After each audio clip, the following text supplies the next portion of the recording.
The Bengali টিউশনে তোমাদের সকলকে স্বাগত। আমি শুভময়।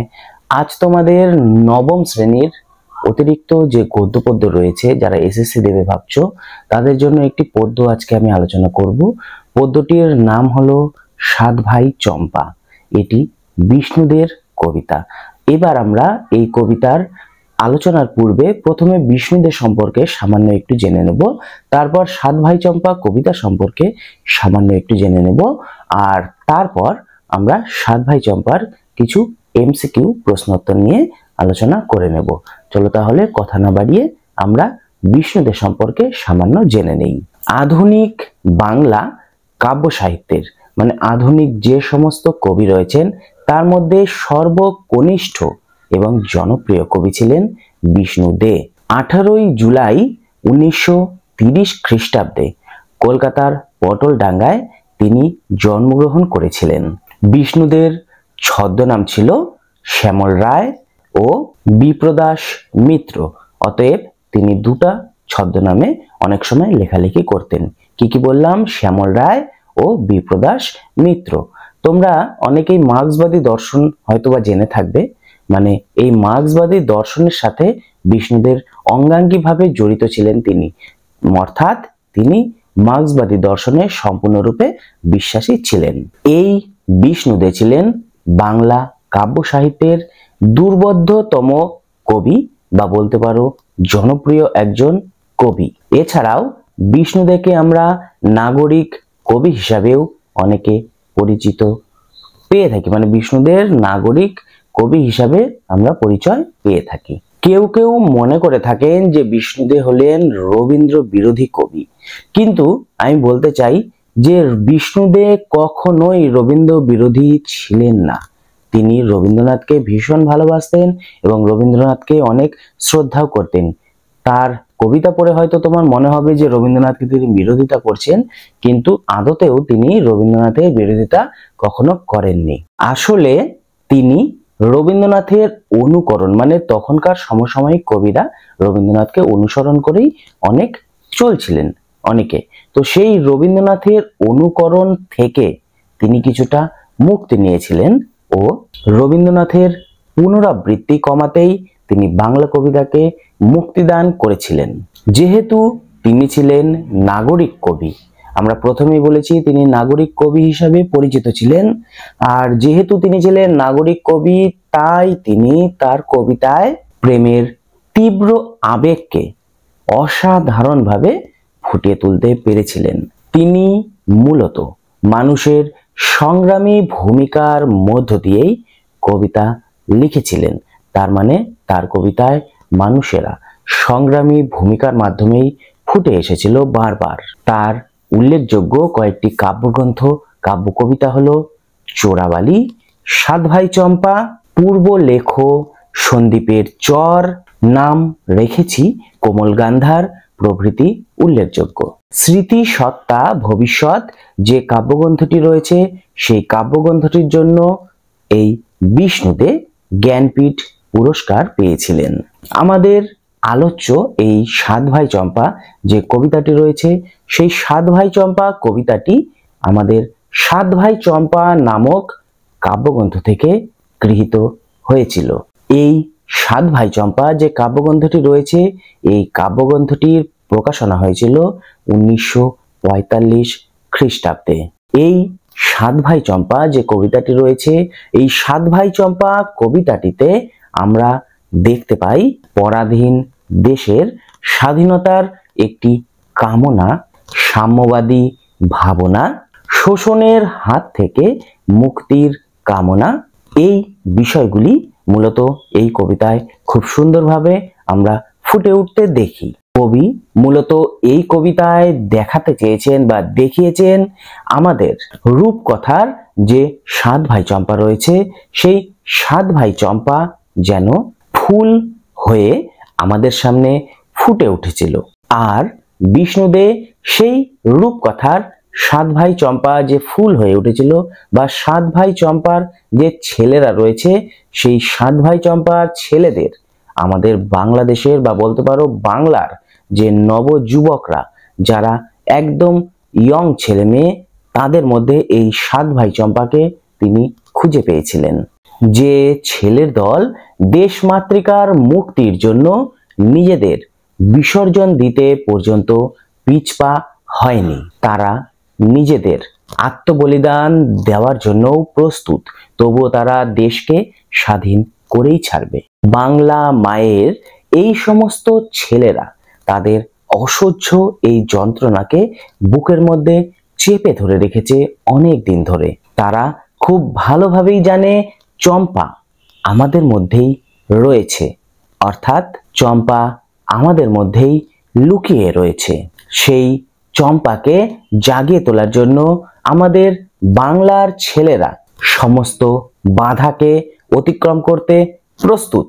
আসলে বিষ্ণুদে আমাদের বাংলাদেশের সমস্ত সাধারণ মানুষজনকে একটি ছেলের দলের প্রতীকের মাধ্যমেই জেগে উঠতে বলেছেন। আর সমস্ত শ্রমজীবী মানুষরা যেদিন একত্রিতভাবে বা বলতে পারো জোটবদ্ধভাবে তারা উঠে দাঁড়াবে, সেই দিনই আসল পরাধীনতার মুক্তির স্বাদ তারা গ্রহণ করতে পারবে। মূলত পরাধীন ভারতবর্ষের স্বাধীনতার ইচ্ছা ও বিদেশি শক্তির হাত থেকে মুক্তির বাসনাই এই কবিতার প্রত্যেকটি লাইনে লাইনে আমরা ফুটে উঠতে দেখে থাকি।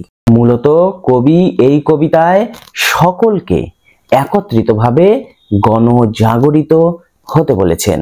আমরা আগেই বলেছি, যেহেতু বিষ্ণুদেব মার্ক্সবাদী দর্শনে বিশ্বাসী ছিলেন, তাই তিনি মার্ক্সবাদী দর্শনকে অবলম্বন করেই বা মার্ক্সবাদী প্রথাকে অবলম্বন করেই এই কবিতায় সকল দেশবাসীকে একত্রিতভাবে জেগে ওঠার কথা বলেছেন। আসলে কবি বলতে চেয়েছেন, দেশের যে কোনো সমস্যা কোনো ব্যক্তি মানুষের একার সমস্যা হতেই পারে না, তা সর্বসাধারণের সমস্যা, তা সকলের সমস্যা। দেশের সমস্যা কখনো একার সমস্যা হতে পারে না। তাই পরাধীন দেশের মানুষেরা সকলে একত্রিতভাবেই এই চম্পা ফুলকে বা চম্পাকে খুঁজে বেরিয়ে চলেছেন। রাজা থেকে কৃষক, অশ্বের খুর থেকে কৃষকের ফলা, কাস্তে, হাতুড়ি, কপিল মুনির দ্বীপ সহ সমস্ত এলাকার মানুষ এই চম্পার খোঁজে ব্যতিব্যস্ত বা ব্যস্ত হয়ে রয়েছে। এই কবিতায় মূলত দুটি দেশের কথা বলা হয়েছে, একটি হলো শ্যামদেশ এবং অন্যটি হলো কম্বোজ। শ্যামদেশ বলতে থাইল্যান্ড এবং কম্বোজ বলতে এখানে কম্বোডিয়ার কথা বলা হয়েছে। কবি সংশয় প্রকাশ করে বলেছিলেন, হয়তো 7 ভাই চম্পা এই দুটি দেশে এখনো ক্রমাগত দাঁড় টেনেই চলেছে। আর বাংলার নতুন বুর্জুয়া শক্তির উত্থানকে চিহ্নিত করতে তিনি চাঁদ সদাগর ও শ্রীমন্ত সদাগরের প্রসঙ্গ বারবার এই কবিতায় তুলে ধরেছিলেন। কবি মনে করেছিলেন, এই বাংলার ছেলেদের আত্মবলিদানের মাধ্যমেই জবদ্বীপে সারা আসে ও বলি হাসে। আসলে এরাই নীলকমলের দেশে হার রেখে আসে। আসলে বাংলার ছেলেপেলের দল বা বাংলার ছেলেরাই ব্যক্তিগত সুখকে বিসর্জন দিয়ে আত্মীয় পরিজনের স্নেহ ভালোবাসাকে ভুলে গিয়েই বাহিরকে নিজেদের ঘর বলে স্বীকার করে নিয়েছেন। আসলে তাদের কোনো পিছুটান বা পেছনের কোনো চাহিদা বা চাওয়া পাওয়া থাকে না। দেশের ও সবার সেবায় মানে জাতির উদ্দেশ্যে তাদের প্রাণ আত্মনিয়োজিত বা দেশের উদ্দেশ্যে তাদের প্রাণ সর্বদা নিয়োজিত থাকে। যে অচল অবস্থার সৃষ্টি হয়েছে, সেখানে কবি মনে করেছে যে জনগণকে বিপ্লবী চেতনায় জাগিয়ে তুলতে চম্পার মতো একজন নেতৃত্বের অবশ্যই প্রয়োজন এবং সেটা খুব শিগগিরই প্রয়োজন। আসলে শ্রমিক আন্দোলনের মাধ্যমেই কবি সংকট ও দুঃখ থেকে পরিত্রাণের উপায় খুঁজে চলেছেন অনবরত। কবি জানেন চম্পার প্রাণ অবিনশ্বর ও চম্পা আজ যেন কোনো হিরণমায়ায় ঢাকা পড়ে আছে, তাই তার জাগরণের প্রয়োজন কবি অনুভব করেছে সব সময়। আসলে কবি লক্ষ্য করেছিলেন ভারতে একদিকে চলেছিল পরাধীনতা, অন্যদিকে চলছিল অর্থনৈতিক শোষণ, যা ভারতবাসীকে তথা বাংলাকে সব সময় শোষিত সর্বহারার দলে নিয়ে চলে গিয়েছিল। এই অবস্থা থেকে এই সর্বহারার অবস্থা থেকে সকলেই মুক্তি খুঁজে পেতে চান, কিন্তু কেউ আসল রাস্তা খুঁজে পাচ্ছিলেন না কিছুতেই। আর সেই রাস্তার হদিশ একমাত্র দিতে পারে চম্পা, এটি কবি বিশ্বাস করেছেন। আসলে সাত ভাই চম্পা কবিতায় প্রচলিত রূপকথাকে অনুষঙ্গ হিসেবে ব্যবহার করে আধুনিক জীবনের জটিলতা ও বিষণ্ণতাকে কবি এই কবিতায় তুলে ধরেছেন। সবাই আমরা সর্বত্র চম্পাকে খুঁজে চলেছি সব সময়। চম্পা আসলে হলো সুখ শান্তির প্রতীক। আমরা এই কবিতায় তাই কবিকে বলতে শুনেছি, পরীর পাহাড়ে চম্পা তুমি তো নেই। তাই আমরা লক্ষ্য করি এই কবিতায় আধুনিক জীবনের জটিলতা, নৈরাশ্য এগুলি কবি খুব সুন্দরভাবে ফুটিয়ে তুলেছিলেন। চম্পা করির পাহাড়ে নেই, কাঞ্চনমালা এই চম্পার কোনো হদিশ পায় না, তবু তাকে খুঁজে বেড়াচ্ছে দেশ দেশান্তরে। কবি আবেদন জানাচ্ছে চম্পাকে, সে যেন তার ছদ্মবেশকে ঘুচিয়ে একবার চকিতে দেখা যায়, তাহলে সবাই তীব্র সুখ পাবে, তাহলে সবাই মুক্তি পাবে। দেখো, এটাই ছিল মূলত চম্পা কবিতার একটা সামগ্রিক আলোচনা। এবার আমরা চম্পা কবিতার কিছু এমসিকিউ প্রশ্নোত্তর নিয়ে আলোচনা করব। সাত ভাই চম্পা কবিতাটি কার রচনা? অপশনগুলি হলো সুনীল গঙ্গোপাধ্যায়, বিষ্ণু দে, নীরেন্দ্রনাথ চক্রবর্তী।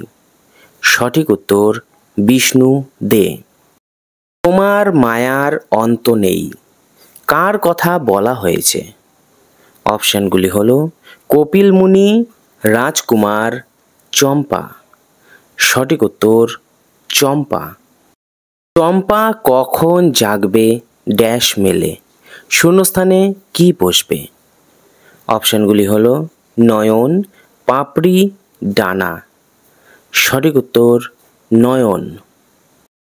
চম্পার কেমন প্রাণের কথা বলা হয়েছে? অপশনগুলি হলো নশ্বর, অবিনশ্বর, বিনাশিনী। সঠিক উত্তর অবিনশ্বর। চম্পার সাত ভাই কোথায় দাঁড় টানে? অপশনগুলি হলো বাংলাদেশে, নীলকমলের দেশে, শ্যাম কম্বোজে। সঠিক উত্তর শ্যাম কম্বোজে। কবিতায় কার হাসার কথা বলা হয়েছে? অপশনগুলি হলো চম্পার সাত ভাই, চম্পা, বলি। সঠিক উত্তর বলি। ড্যাশ দেশে হার রাখে আসে?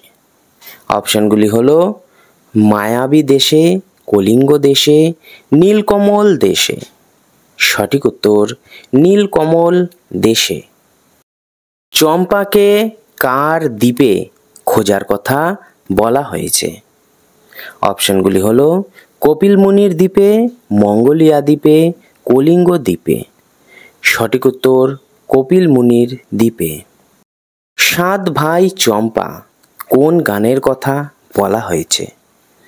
অপশনগুলি হলো ভাটিয়ালি, মুর্শিদি, ভাওয়াইয়া। সঠিক উত্তর ভাটিয়ালি। অন্ধ আবেগে ড্যাশ ডোবে? অপশনগুলি হলো খেয়াতে, দেশবাসী, বৈতরণীতে। সঠিক উত্তর বৈতরণীতে। কোন পাহাড়ে চম্পা নেই? অপশনগুলি হলো করির পাহাড়ে, বাদল পাহাড়ে, পাথরের পাহাড়ে। সঠিক উত্তর করির পাহাড়ে। চম্পার কি দেখে ক্ষোভে প্রাণ গেল?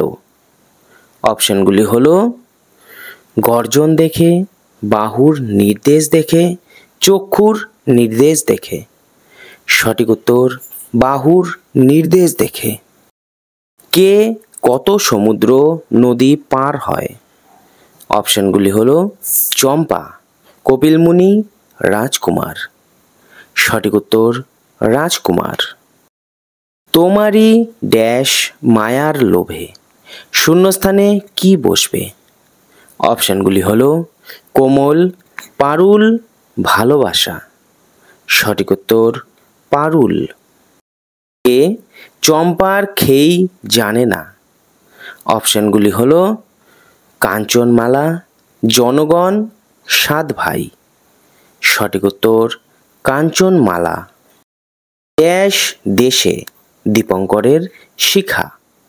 অপশনগুলি হলো কলিঙ্গ, জনগণ, নিষিদ্ধ। সঠিক উত্তর নিষিদ্ধ। সাত ভাই চম্পা কবিতার মূল গ্রন্থটি কি? অপশনগুলি হলো কম্বোজ, সাত ভাই চম্পা, পূর্বলেখ। সঠিক উত্তর সাত ভাই চম্পা। কাঞ্চনমালা জানে না তোমার খেই। কাঞ্চনমালা হলো? অপশনগুলি হলো কর্তৃকারক, সম্বোধন পদ, কর্মকারক। সঠিক উত্তর কর্তৃকারক।